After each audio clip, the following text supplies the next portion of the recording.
Duterte supporters at yung mga Duterte vloggers at yung mga TV radio host na araw-araw ay tinutuligsa si Presidente Bongbong Marcos, tinatawag nilang bangag at drug addict. Ito ang magpapahamak kay Inday Sara sa 2028. Dahil ginalit nila ang mga Ilocano, mga Marcos loyalist at mga Waray at mga Ilonggo, ay siguradong hindi nila iboboto si Sara sakaling tumakbo ito na presidente sa 2028. Malamang na matatalo lamang si Sara. In fact, kung maglalaban sila ni Lenny o one-on-one, ay matatalo pa rin si Sara. Sapagkat si Lenny ay may solid na 15 million votes. Kung tatanggalin mo yung Marcos votes at Marcos loyalist, mga Ilocano votes, na napakalaki niyan ha. Isipin nyo, Ilocos Norte, Ilocos Sur, Pangasinan, La Union, Cagayan, Isabela, at yung mga Ilocano sa Mindanao. Napakaraming Ilocano sa Mindanao at saka sa Cebu. Tanggalin mo yan at ibigay mo kay Lenny, panalo si Lenny, talo si Sara. Dahil may solid na dating 15 million si Lenny Ang mahirap dito sa mga vloggers na ito at itong mga DDS supporters na ito, hindi sila marunong ng political mathematics. Si Presidente Duterte, si former President Duterte, nanalo lamang siya dahil sa boto ng Marcos loyalist at mga Ilocano.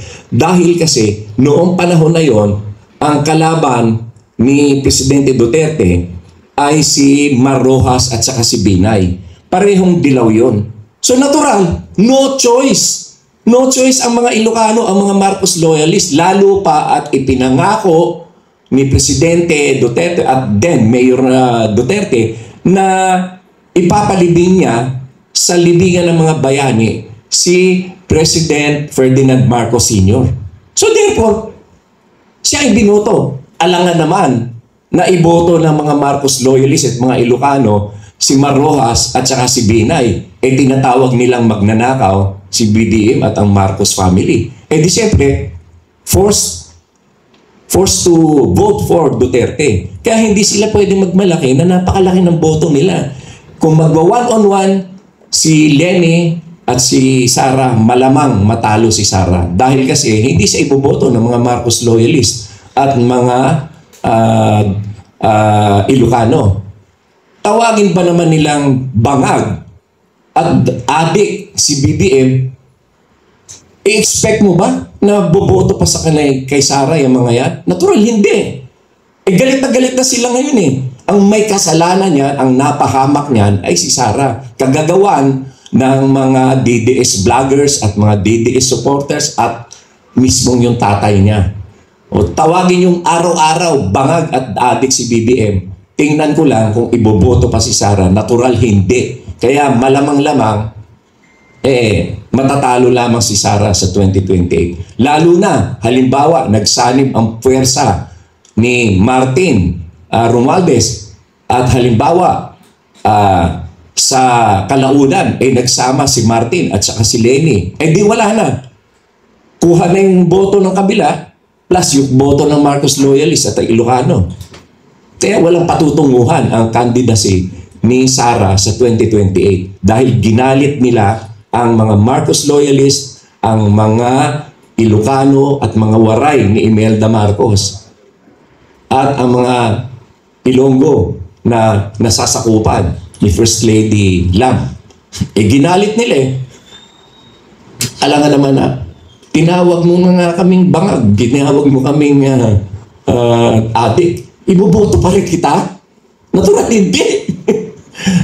Hindi marunong sa political mathematics yung mga kasi padalos-dalos sila Ang nakakalungkot pa niyan, lahat ng pinag-umpisahan nito, dati naman magkaalyado yan Ang lahat lang ng pinag-umpisahan ay dahil lamang doon sa 400 million na confidential funds na inalis ng Kongreso kay Sara.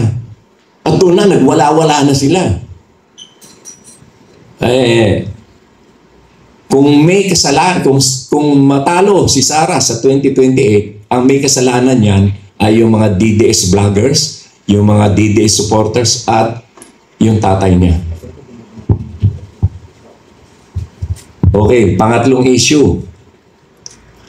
Dapat na i-refund ni Senator Bato de la Rosa yung lahat ng nagastos sa hearing doon sa PIDEA Leaks. Kasi hindi naman kitang-kita naman na hindi naman in aid of legislation. As a senator, although you have an immunity from suit during the proceedings, hindi ka libre doon sa mga civil liabilities.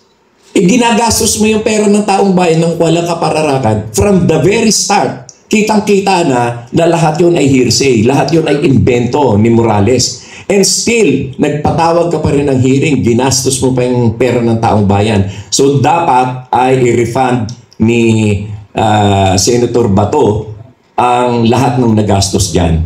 At ngayon na mayroong bagong liderato ang Senado ay sana naman ay palitan ni Senate President, tanggalin si Bato bilang chairman ng committee na yan. Dahil na si Bato ay kulang sa eksperyensa, kulang sa pag-appreciate ng evidence.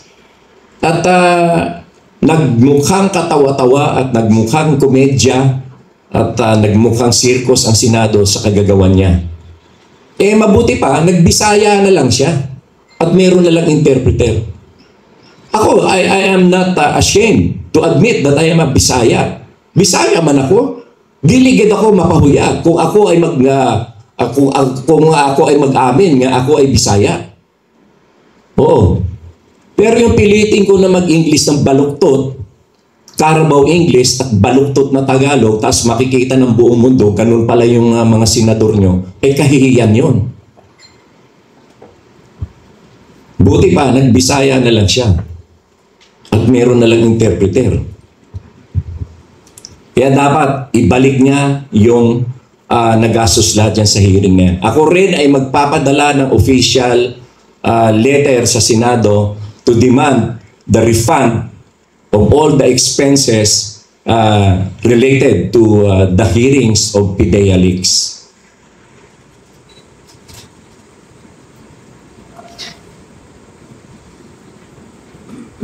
Yan na yung issues